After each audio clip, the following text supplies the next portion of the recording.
দশকের বাংলা চলচ্চিত্রের কথা উঠলেই যে জুটির নাম সবার আগে আসে তারা হলেন সালমান শাহ ও শাবনূর।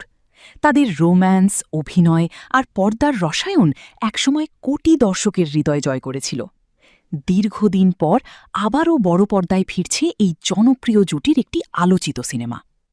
রাজধানীর আগারগাঁওয়ে অবস্থিত বাংলাদেশ ফিল্ম আর্কাইভ মিলনায়তনে অনুষ্ঠিত হতে যাচ্ছে সালমান শাহ ও শাবনূর অভিনীত জনপ্রিয় সিনেমা তোমাকে চাইয়ের বিশেষ উন্মুক্ত প্রদর্শনী। বৃহস্পতিবার ২১ মে সন্ধ্যা ৬টায় দর্শকদের জন্য সম্পূর্ণ বিনামূল্যে সিনেমাটি প্রদর্শন করা হবে। ১৯৯৬ সালে মুক্তিপ্রাপ্ত এই সিনেমাটি পরিচালনা করেন খ্যাতিমান নির্মাতা মতিন রহমান।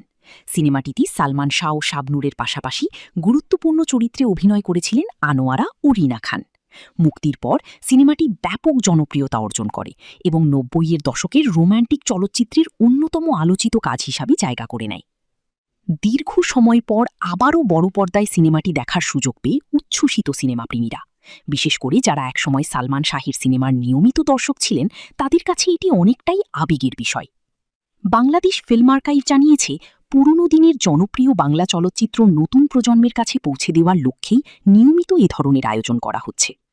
আয়োজকদের পক্ষ থেকে জানানো হয়েছে, যারা তোমাকে চাই সিনেমাটি বড় পর্দায় উপভোগ করতে চান, তারা নির্ধারিত সময়ে নিজ দায়িত্বে মিলনায়তনে উপস্থিত হতে পারবেন। বাংলা চলচ্চিত্রের ইতিহাসে সালমান শাহ ও শাবনূর শুধু একটি জুটি নয়, তারা একসময়ের দর্শক আবেগের নাম, আর সেই আবেগই আবারও ফিরে আসছে বড় পর্দায়।